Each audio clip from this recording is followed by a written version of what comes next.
it is time to go and have a look around the garden, and I'm going to talk to you about all of the jobs I have got to do in the garden in May.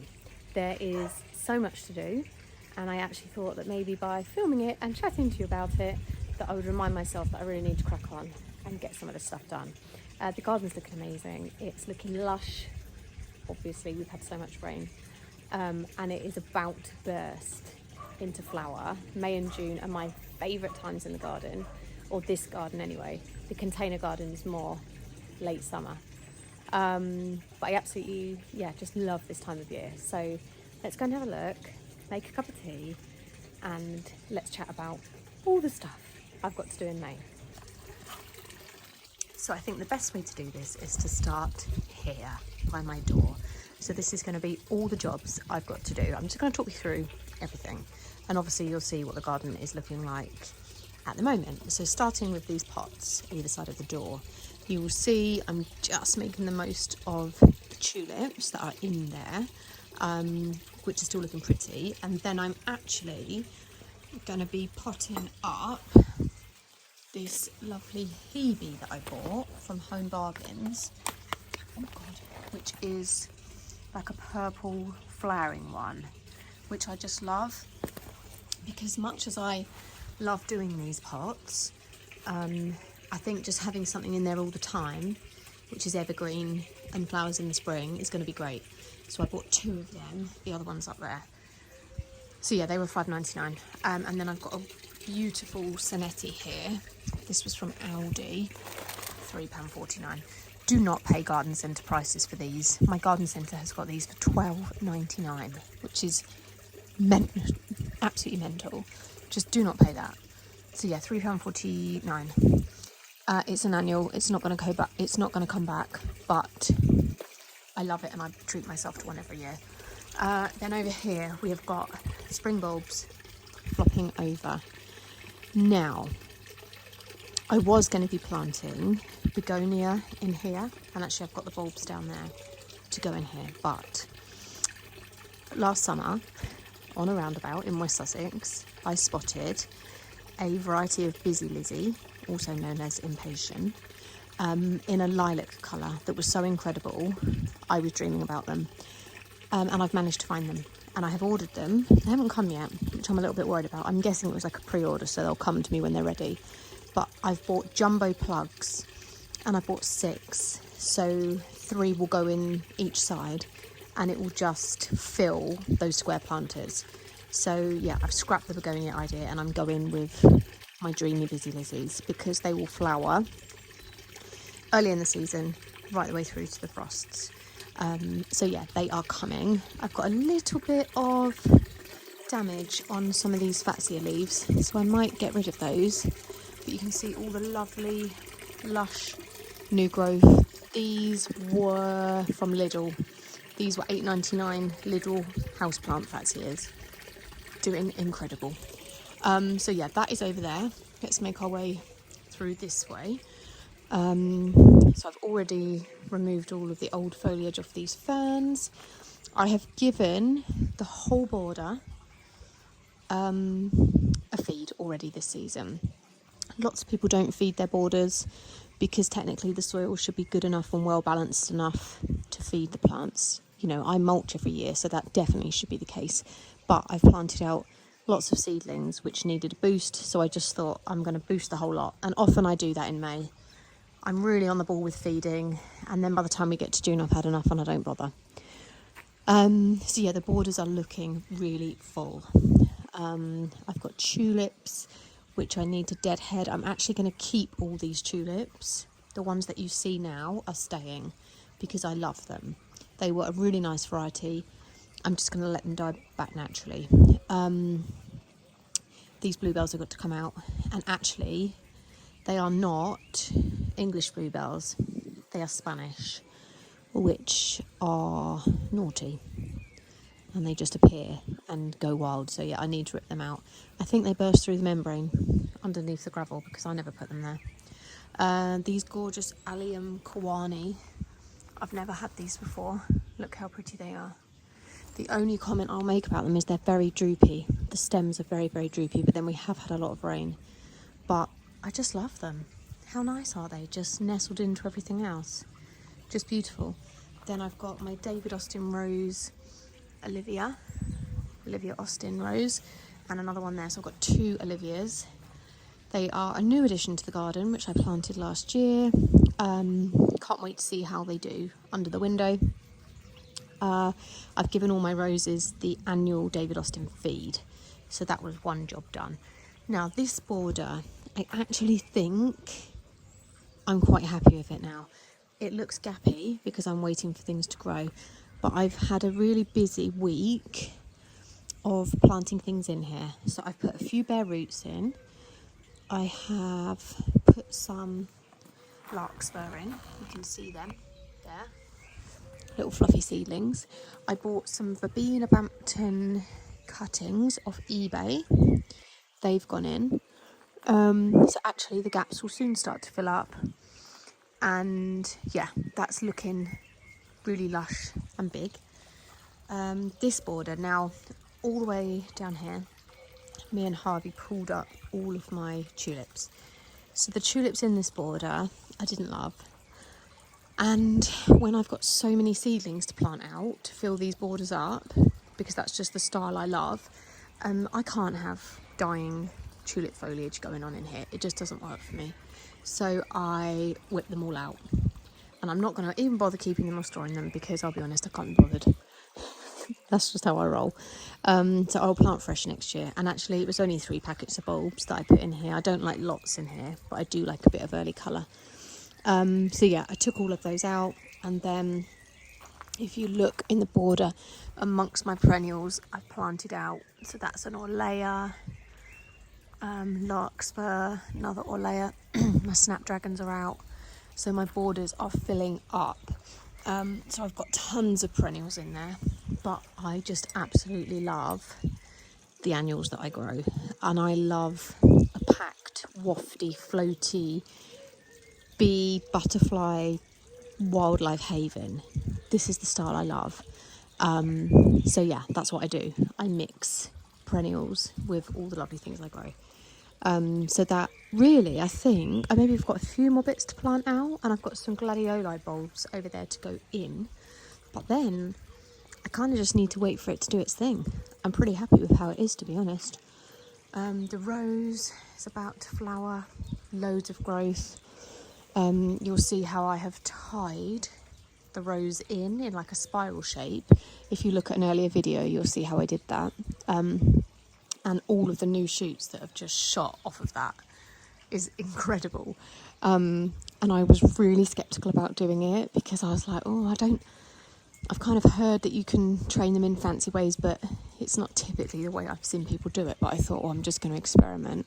And I'm so glad I have, because it just looks amazing. So yeah, I just keep tying in that growth. And yeah, it's looking amazing. So I'm pleased with that. And then this little rose, she was a new addition. Planted her late summer. This is a climbing rose with tiny little delicate buds. And I'm eventually going to have that growing around that obelisk. I've done the first bit of tying in, but annoyingly I snapped off a branch that had loads of buds. Literally could have cried. But anyway, it's got loads more buds, absolutely tons. So yeah, it's only its first year in my garden, so I'm not expecting much from it this year. But by next year, I hope it will be all the way up, which will be amazing. Anemones, these are incredible. These anemone corms were from Dutch Grown. I've never bought anemones from them before. They've been the best anemones I've ever had. They have flowered constantly since Feb. They just keep coming. And apparently with this variety, each corm will give you about 18 flowers. So it literally has been constant. It's been amazing. And then in the front of the borders, you'll see I always love to add violas and pansies just for a pop of colour. And I just keep deadheading them, which is nice. Forget-me-nots coming to the end. But yeah, things are just really waking up and looking full, and I'm loving it. I've got lots of Wisteria. I grew them for the first time this year, and I've planted them all throughout. Kind of mid to back I've put them, but I've got them everywhere, and they're going to be like a white slash pale pink, and I am so excited for them. I think they're going to look amazing, and I'm glad that I managed to grow so many. Loads more growth on the Fatsia. So yeah, not too many jobs. I've had a really busy week. As you can see, there's mess still everywhere. So yeah, pulling out, planting in. So it's just the bulbs I've got to get in this border. You can see loads of foxgloves ready to explode. So yeah, actually, oh, hibiscus is waking up. So actually, job-wise, I have got to feed that rhododendron. I haven't fed it this season. I mean, it looks like the flowers are coming anyway, but I do always like to give it a feed. And you'll see that there isn't buds all over it. And that's because I am so desperate to keep it in this position and to keep the size of it down that I made the decision I'm going to have to prune it. Now, if you hard prune a rhododendron, you'll sacrifice flowers because the buds that are being made will be your flowers for next year. So what I decided to do was to just prune half. So you can see where the flowers are. So when that's flowered, I'll prune that back. So that won't flower next year. But all of the other ones, which haven't got flower buds on, will flower next year. So it probably isn't ever going to be in full flower because I can't have it like taking up the whole garden. I really want to try and make it work fitting that space. So it's a standard rhododendron. And I just love it, but I just have to make it work. So we'll see how I get on with that. I mean, it would be great if I had some more lower down branches, because then it wouldn't matter so much. Ben's taken up the decking because we had a leak. But yeah, I mean, yeah, it can grow out this way. It can come out this way a little bit. Oh, that one's about to flower. But yeah, you'll see, like, this area isn't done, but if we were to have a seat here, I can't have it like as tall as the house. That would be silly. I have to try and keep it compact. So yeah, that's why I'm pruning it that way. So we'll see how I get on with that. Just noticed the water level of the pond's really gone down again. I think we're going to have to replace the liner. We've kind of been putting it off, but yeah, I think we are. Anyway, so not too many jobs around here. It obviously doesn't look the best, but I have done lots of jobs here. So it's not the busiest area of the garden. I'm almost at the point of things being done. So yeah, I've got some Liatris begonia to go in. I've got a load of dahlias in the garage. And then this is Geranium Roseanne. I've noticed that's a self-seeded dicentra, which is unusual. I've got some Creeping Jenny to go out, and then I've got Lobelia and Busy Lizzies to plant out here too. They look a bit like they're being munched. They don't look great, but then they don't like too much rain, and we've had an awful lot of that, so yeah, not surprising. A random strip of AstroTurf Ben got for free. I don't know what he thinks he's going to do with it, but he can't turn away anything that's free. This area might get some attention this year. I need to move some ferns. Basically, my dream is that whole thing along there will be ferns. But obviously plants are expensive and I need a lot, so I keep adding to it. So yeah, I'll continue to just keep adding and moving them along. Foxglove trees looking good, and I took some penstemon cuttings and put them in the pot. And then I can't really not talk about this wisteria, can I? Which is coming into flower and it's just stunningly beautiful, insane. It's amazing.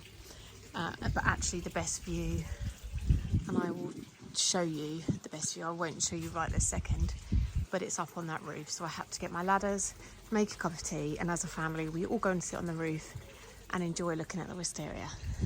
So we'll have to do that. Anyway, now we'll go down here to the other garden, and then I will talk you through my May jobs down here. Now on my May job list, should be painting this fence, but I don't like painting fences and I don't think it's probably going to get done, so we'll see. See how lush and amazing it's looking. The lawn is ridiculous. We've used the treatment on it and it is so long. It's so long. We've done half the lawn. The other half we haven't treated, but yeah, it's looking insane. So over here we've got loads of growth on the bamboo. So my job for this border is I need to weed in the back there, and then we're going to lay a layer of fresh wood chip down because we haven't done it for a while and it needs some more wood chip to suppress the weeds and just to make it look a bit nicer. So I really like the grasses. I've got hardy geraniums in there which will just spill through the kids' goal. So yeah, I'm pleased with that, but it just, yeah, needs some wood chip. This area, I mean, these fatsias are ridiculous. Look how big they are. They're ginormous. It literally looks like a jungle and I love it. This sofa isn't normally here, it's too big for the area. But this is low maintenance, very green, and I love this area of the garden. Absolutely love it. So nothing much to do there. All these tulips have got to come out, and I am planting my dahlias in there, which need to happen soon. Then greenhouse, I'm in the process of hardening off. So things are coming out the greenhouse, coming on the floor where they're being hardened off, and then if we get a risk of bad weather, they're going back in there. But it's pretty mild, and I don't think we've got any heavy rain over the next few days, so they're just going to stay out. But yeah, they are all looking really good, so I'm pleased about that. Then this is still looking amazing, but all of these pots are getting in the way. But it's bank holiday coming up and I am going to be planting all of this stuff out, and then any pots which have gone over will all be gone. Tulips that have gone over, it will all be kind of coming apart because it's that time of the season where things are done. So yeah, it's kind of sad, but you know, that's what's happening. So yeah, this side of the garden is much busier. I've got much more to do than the other side. Then all of these tulips are coming up, and in here is going Dahlia and Liatris and a bit of Verbena bonariensis. And then I've started putting together the container garden for the next kind of bit of display. So this is all looking really lovely. I've got geums, salvia, lupins. This geum's just starting to flower. So yeah, just the next stage of stuff, and all of this will flower for months. So that's great that that's all in. All those tulips have got to come out. I've got geraniums in, sweet peas in. I've started giving this a feed. So yeah, you can see that this area is the busier side because there's lots of swap over stuff to do and lots of stuff to get out. But that is my jobs to do in May. So there is so much to do and a real mix of stuff, really, like planting seedlings out, but it's mainly goodbye spring, hello spring, summer. It's kind of like getting rid of that early spring stuff and getting things ready for summer, and it's a really exciting time. But May is just the busiest time to be a gardener. Anyway, I hope you enjoyed that. Don't forget to subscribe to my channel if you'd like to see more, and hit the bell icon if you want to be notified of when my latest videos drop. And I will see you again soon.